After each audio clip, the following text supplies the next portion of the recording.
사람들은 불교가 굉장히 어렵다고 해요. 뜬구름 잡는 헛소리라고 하는 사람들이 많아요. 그래서 저는 이 불교를 어떻게 하면 쉽게 사람들에게 알릴 수 있는지 그걸 굉장히 고민을 해요. 보살님, 선하면 어렵죠. 선사하면 좀 우리가 접근하기 힘들죠. 율사하면은 계율만 제대로 지키면 되지만 선사하면은 깨달은 분 이렇게 표현이 돼요. 제가 요새 고승열전을 좀 보고 있는데 거기에 콧구멍 없는 소라는 그런 부분을 경어선사 이야기에서 보게 되었어요. 그래서 이 콧구멍 없는 소를 검색을 해봤어요. 스님들마다 그리고 유튜버 하는 그런 거사님들이 많거든요. 그런 분들 강의를 들어갔더니만 그 선의 마음하고 달라요. 그래서 제가 제 견지에서 쉽게 말씀드려 보겠어요. 어떤 이야기냐? 경어 스님은 9살 때 출가를 했어요. 동진 출가. 20년 동안 경전을 공부하고 엄청난 지식을 습득하고 나서 강백이 된 거예요. 강백은 학인들을 가르치는 우두머리를 강백이라고 해요. 경전에 대해서는 모르는 부분이 없었어요. 이분은. 어느 날 길을 가고 있었어요. 날이 어두워져서 어느 마을에 들르게 됐어요. 거기서 하룻밤을 묵으려고 어느 집 대문을 두드렸어요. 똑똑 두드리니까 주인이 나오더니만 무서운 말을 하는 거예요. 지금 마을에 전염병이 돌고 있어서 사람들이 다 죽어나가고 있습니다. 스님, 어서 도망가세요. 만나는 사람마다 이런 얘기를 해서 이 스님은 꽁지 빠지게 도망을 갔어요. 한참 도망가다가 나무 그늘에서 쉬고 있는데 자신의 모습이 너무 처량한 거예요. 지금까지 삶과 죽음은 둘이 아니다. 그렇게 가르쳤는데도 죽음을 두려워하는 자신의 모습을 보고 깜짝 놀랐어요. 그래서 동학사로 와서 강백 자리를 내놓고 방문을 걸어 잠그고 방 안에 들어앉았어요. 화두를 들고 석 달이 되던 어느 날 시봉을 들던 동자승이 마을에 부모님께 인사하러 갔어요. 이 동자승을 보자마자 부모님이 공부 잘하고 있습니까? 열심히 수행하고 있습니까? 예, 열심히 수행하고 있습니다. 수행을 제대로 안 하면 시주밥을 공짜로 축 내면 그 시주를 준 그 집에 소로 태어난다는 말이 있는데 스님은 제대로 하고 있습니까? 이렇게 했어요. 그랬더니만 이 동자승이 설마 제가 소로 태어나겠습니까? 이러니까 이 아버지는 대단한 분인가 봐요. 유불선 세 종교를 다 통달한 분인가 봐요. 아들에게 그런 대답은 맞지 않습니다. 소가 되더라도 콧구멍 없는 소가 되겠습니다. 이렇게 대답해야지요. 그래서 이 동자승은 부모님께 질문했어요. 아버지, 콧구멍 없는 소가 무엇입니까? 그것은 경허스님께 가서 여쭤봐라. 이래서 절로 와서 경허스님 방문 앞에서 이런 사연을 이야기하고 콧구멍 없는 소가 무엇입니까? 이 질문을 듣는 순간에 경허스님은 확철대오를 한 거예요. 오도송을 부르고 방문을 열고 뛰쳐나간 거예요. 그 순간에. 그래서 이 부분을 통해서 사람들은 자기 근기 따라 해석들을 해요. 저는 이게 어떤 뜻이냐 여기서 쉽게 설명해 드리겠습니다. 제 견지에서 콧구멍이 있다 없다 이거는 중생의 분별이에요. 관념이라는 거예요. 어떻게 콧구멍 없는 소가 있을 수 있어? 이거는 중생의 생각인 거예요. 뿌리 없는 나무, 나무가 뿌리 없는 거 없죠. 근데 이건 선의 말씀이에요. 부처님 마음에서는 분별 없는 그 마음자리에서는 다 가능한 거예요. 뿔 달린 토끼, 털 거북, 돌 부처가 눈물을 흘리네. 이게 다 선의 마음이에요. 부처님 마음에서는 다 가능한 거예요. 서산대사의 개송 중에서 박가리 소가 물 위를 걸어간다. 박가리 소가 어떻게 물 위를 걸어요? 우리 생각은 관념적으로 불가능하다고 생각하잖아요. 선에서는 가능한 거예요. 있다 없다 아니다 틀리다를 떠난 그 중도의 마음, 그 분별을 떠난 그 마음자리에서는 가능하다는 거예요. 이게 선사들의 대답이에요. 그래서 그 분별 넘는 그 마음, 다른 말로 부처님 마음, 불성, 열애의 마음, 이것을 깨치기 위해서 스님들은 치열하게 정진한다는 거예요. 제가 제 사연을 말씀드릴게요. 저는 화두를 들고 치열하게 정진할 때 일주일 만에 그 공의 자리를 깨쳤어요. 일주일 동안 치열하게 정진했어요. 일체 법공이 뭐지? 저는 경전을 보다가 모르는 단어나 모르는 용어가 있으면 그 부분을 화두로 잡아요.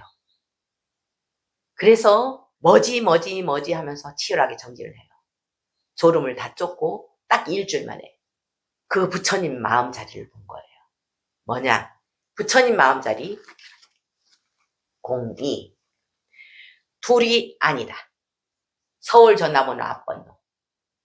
둘이 아닌 그 마음자리를 본 거예요. 어느 날 뭐지 하고 정진하고 있는데 눈앞에 이 숫자를 본 거예요. 이게 뭐지 하는 순간 뛰쳐나간 거예요. 마당에 뛰쳐나가서 덩실덩실 춤을 추고 그 짜릿한 순간 지금도 잊을 수가 없어요. 깨치지 못했으면은 그냥 실천하면 돼요. 이 분별 없는 그 마음자리가 어떤 자리인지 이해하고 실천만 하면 돼요. 평등한 그 자리. 요 자리에서는 뭐든지 나와요. 수없이 많은 숫자의 조합들이 나와요. 전화번호로. 우리가 셀 수 없을 정도로. 땡땡땡 땡땡땡땡 땡땡땡땡 땡땡땡땡 수없는 조합의 숫자가 나올 수 있다는 거예요. 손오공 이야기를 할게요. 손오공은 서유기에 나온 주인공이잖아요. 삼장법사를 호위하면서 인도까지 경전을 가지러 가잖아요. 손오공의 그 이름에 요게 다 나와요. 어떤 거냐? 손자 성이에요. 오공 5가지가 비었다는 거예요. 그게 뭐예요? 반야신경이죠. 반야신경은 색수상행식 오온이 공하다는 거죠. 그래서 관세음보살은 고통에서 벗어났다는 거. 오온이 공함을 깨닫고 고통에서 벗어났다. 이게 반야신경이잖아요. 5가지가 공한 게 바로 손오공 이름에 나왔어요. 그 자리예요. 그 자리. 그 주인공 자리. 불성, 부처님 마음. 이 손오공 이름에 있어요. 손오공이 머리카락 하나를 딱 뽑아가지고 수만 개의 자기 분신을 만들어서 악마와 싸우게 해요. 자, 수많은 분신들이 있는데 분신이나 손오공이나 똑같잖아요. 다르지 않잖아요. 우리도 마찬가지로 부처님 그 마음 자리에서 우리는 나왔어요.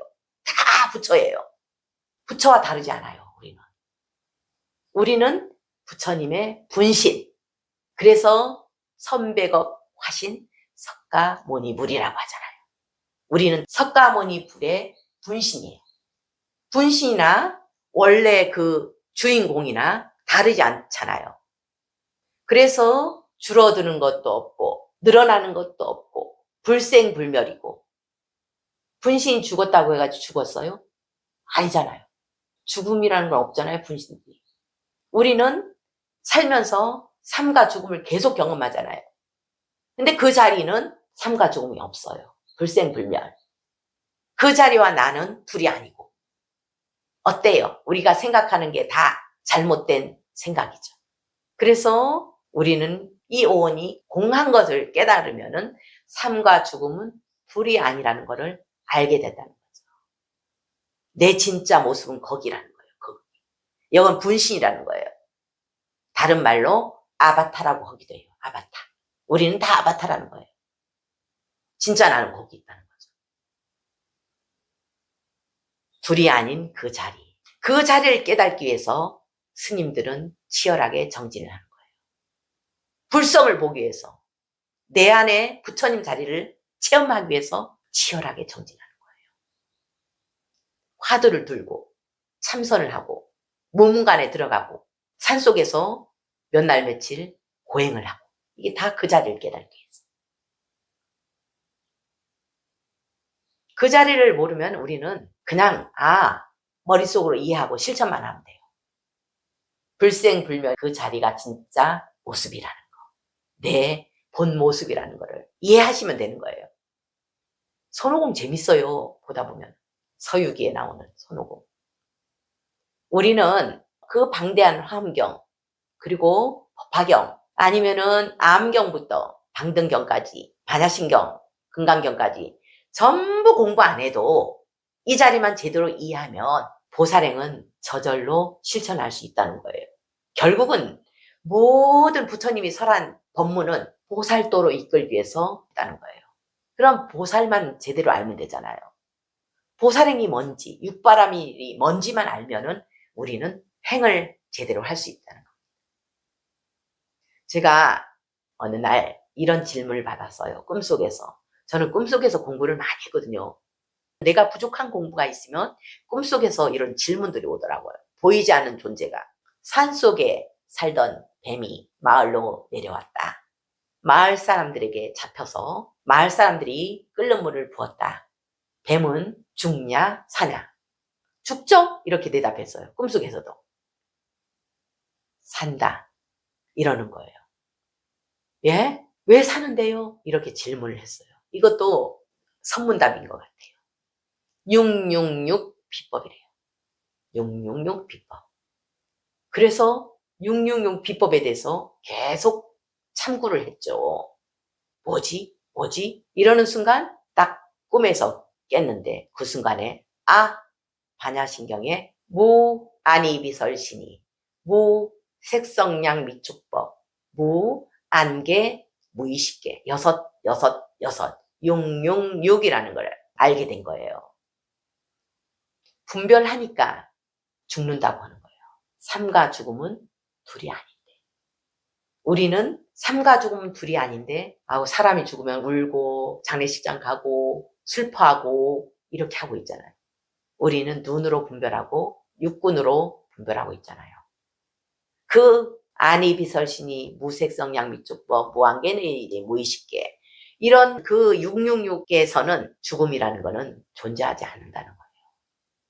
삶과 죽음은 둘이 아니라는 거예요. 기독교에서는 666을 악마의 숫자로 하죠. 그거 맞아요. 악마는 내 안에 있어요. 분별하는 그 마음에 있다는 거죠. 그 분별하는 마음을 거기서는 악마라고 표현해요. 재미있죠, 이거. 그러니까 네 종교라는 건 다 통해요, 통해. 선악과를 따먹었다. 선과 악으로 분별했다. 분별하면서부터 원죄가 생겼다. 다 통하는 거예요. 불교하고 다른 종교는 다 통해 있어요. 진리가 하나라는 거예요, 이게. 근데 우리는 분별하는 거예요. 인간들이 분별해서 다르게 만들어버린 거예요. 원래는 하나인데. 한 가지 가르침인데 분별하면서부터 윤회는 없다는 둥 이렇게 분별을 해버리는 거예요. 내게 오라. 너는 틀려. 계속 분별하고 있잖아요. 이 분별심 때문에 죄가 생기는 거고 업이 생기는 거잖아요. 그래서 우리는 불교를 쉽게 접근하자고요. 좋다 나쁘다. 선과 악. 분별하니까 고통에서 못 벗어나는 거예요. 계속 분별하면서 집착을 하잖아요. 내 거, 내 편, 내 종교, 내 자식, 내 돈, 내 재산 이렇게 계속 분별하기 때문에 고통에서 못 벗어난다는 거예요. 이 분별이 없는 그 마음자리를 제대로 이해하시고 보살행을 통해서 하나하나 분별을 깨는 그런 연습을 하도록 합시다.